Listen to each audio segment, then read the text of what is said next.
Baik, selamat siang. Assalamualaikum warahmatullahi wabarakatuh. Baik, kita lanjutkan pertemuan hari ini ya. Kita sesuai dengan RPS, yaitu kita akan mempelajari tentang konsep caring. Ya, sebelum saya memulai, kita harus paham dulu ya. Sebagai perawat, kita pasti berkaitan dengan interaksi kita dengan pasien, kemudian interaksi kita dengan keluarga pasien. Nah, itu yang akan nanti kita terapkan dalam konsep caring. Oke, sekarang kita lihat dulu definisi caring. Nah, definisi caring di dalam yang PowerPoint ini ya dapat kita baca, yaitu pertama menurut Mayhoff ya. Mayhoff memandang caring itu sebagai suatu proses yang berorientasi pada tujuan membantu orang lain bertumbuh dan mengaktualisasikan diri. Mayhoff juga memperkenalkan sifat caring ini seperti sabar, kemudian jujur, rendah hati. Sedangkan menurut Sobel, dia juga mendefinisikan caring itu suatu rasa peduli terhadap perhatian dan mempelajari kesukaan seseorang, bagaimana seseorang berpikir, seperti slide yang saya sampaikan di samping. Ya, kata kuncinya di sini adalah kita memperhatikan, kemudian memberikan rasa sabar, jujur, kemudian melakukan tindakan yang menghargai orang lain, seperti kita bisa baca. Baik, nah sebenarnya caring ini adalah intinya dari pelayanan keperawatan ya. Kita bisa lihat inti dari pelayanan keperawatan itu adalah bagaimana kita sebagai perawat memberikan rasa nyaman, rasa perhatian dalam memenuhi kebutuhan dasarnya. Seperti yang menurut Leininger yang di slide itu mengatakan bahwa caring itu penting untuk tumbuh kembang dan keberlangsungan hidup manusia. Ya, karena sangat penting, karena seseorang itu tidak lepas dari perhatian, sentuhan. Nah, itu juga yang menjadi latar belakangannya. Nah, di sini kita bisa baca ya, caring berfungsi untuk memperbaiki atau meningkatkan kondisi dan cara hidup manusia yang menekankan pada aktivitas sehat dan memampukan individu dan kelompok berdasarkan budaya. Artinya kata kuncinya di sini kita bisa lihat bahwa caring ini untuk memperbaiki atau meningkatkan kondisi dan kemampuan individu atau kelompok berdasarkan budayanya. Jadi kita kalau Leininger ini konsepnya lebih kepada pelayanan rasa caring dalam pemberian asuhan itu bertekankan berdasarkan dari nilai budaya. Nah, perilaku caring ini mencakup memberi kenyamanan ya yang sudah saya utarakan tadi, seperti rasa nyaman, kasih sayang, perhatian, memfasilitasi coping, empati, dan memandirikan serta memberikan pengasuhan yang pada pasien baik dalam masalah sehat maupun masalah sakit ya. Tindakan juga dalam pemberian asuhan keperawatan itu kita memperhatikan caring kita terhadap pasien. Nah, kemudian dasar dari teori caring ini selain yang tadi saya bicarakan, ada juga teori caring menurut Wesson ya. Dia mengemukakan dalam teorinya, dalam buku The Philosophy and Science of Caring, dia menjelaskan atau mempertegas bahwa caring itu jenis hubungan. Ada hubungan dan transaksi yang diperlukan antara pemberi dan penerima asuhan untuk meningkatkan dan melindungi klien sebagai manusia. Intinya di sini ada hubungan, interaksi antara manusia, baik itu dari perawat, ya di dalam sini di perawat dia memberikan asuhan kepada konsumen atau kita lebih sebutkan penerima layanan kita ya, atau pasien dalam hal ini, atau klien kita yang menerima asuhan keperawatan. Ini yang dipertegas oleh Watson dalam teori caringnya.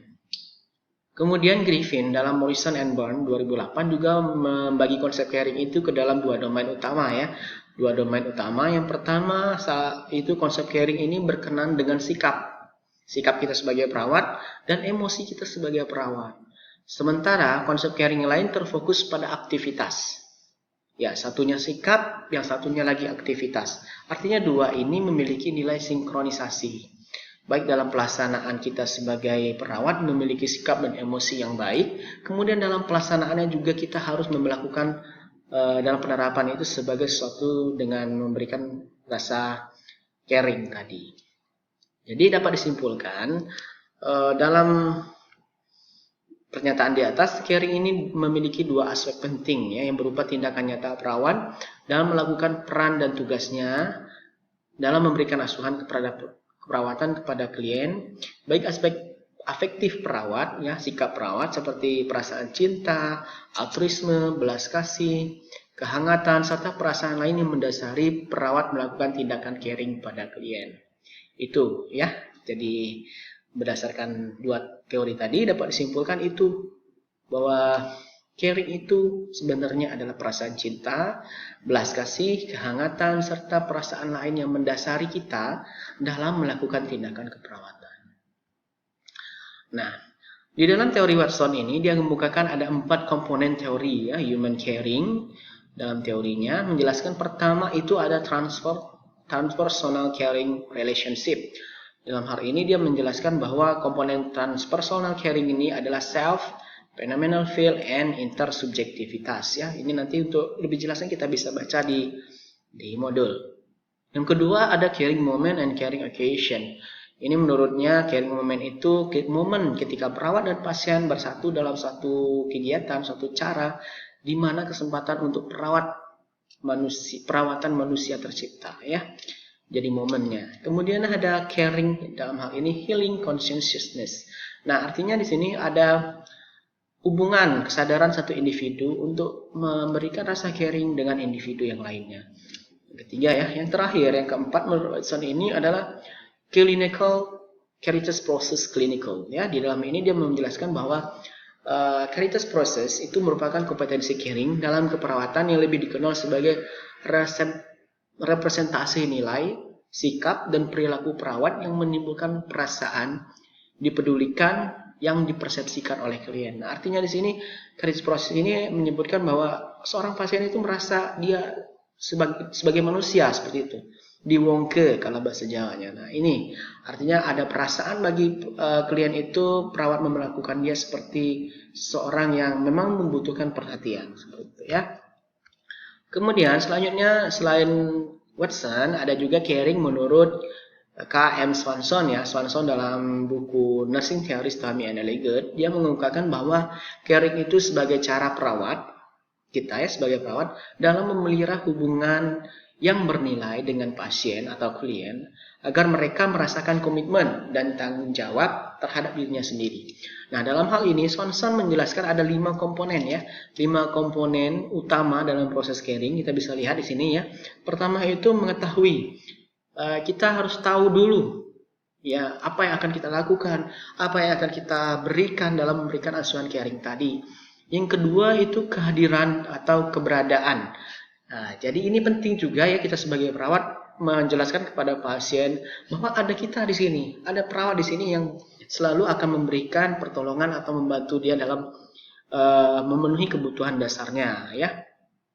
Yang ketiga melakukan doing for. Nah, jadi kita juga di sini menurut Swanson kita harus dalam menerapkan caring ini si pasien juga harus mengetahui bahwa kita melakukan untuknya dalam mencapai kesehatannya ya. Keempat memungkinkan enabling.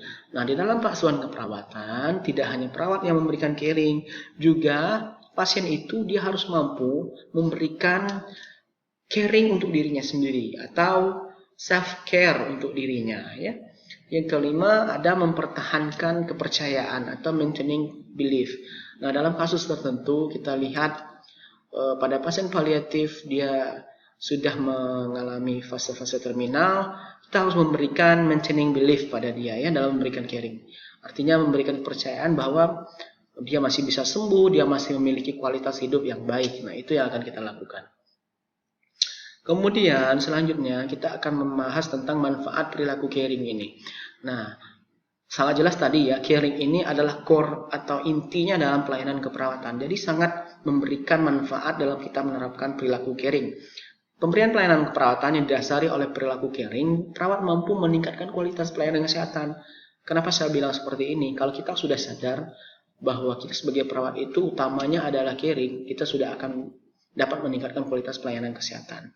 Kemudian penerapan caring yang diintegrasikan pengetahuan biofisikal dan pengetahuan mengenai perilaku manusia akan dapat meningkatkan kesehatan individu dan memfasilitasi pemberian pelayanan kepada pasien. Kemudian Watson dalam Tommy Elegant juga menjelaskan bahwa caring yang dilakukan dengan efektif dapat mendorong kesehatan dan pertumbuhan individu. Nah, saya contohkan dalam asuhan natural care dari seorang ibu ya.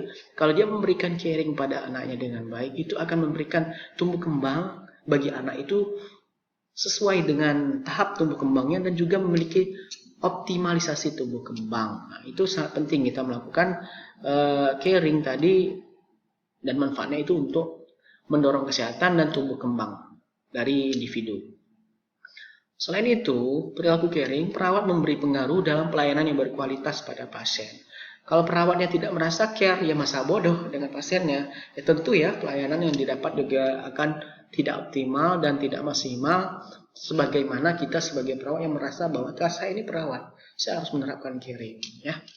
Oke, jadi dapat kita simpulkan banyak sekali manfaat yang bisa diterapkan jika kita melakukan caring. Nah, aplikasi perilaku caring dalam praktik keperawatan ada beberapa ya, ini bisa dibaca ya. Nah, selanjutnya, nah ini yang penting, kita sebagai perawat dan medis itu berbeda ya penerapannya.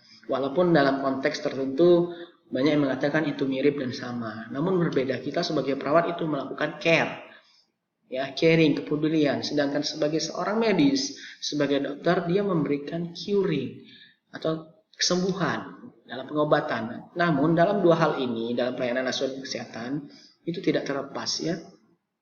Keperawatan sebagai suatu profesi, jelas ilmunya adalah caring. Sedangkan istilah caring ini diartikan memberikan bantuan atau pada individu sebagai advokat, ya kita sebagai peran perawat itu banyak ya, salah satunya sebagai advokat. Sedangkan curing ini kegiatannya dokter dalam mengobati klien.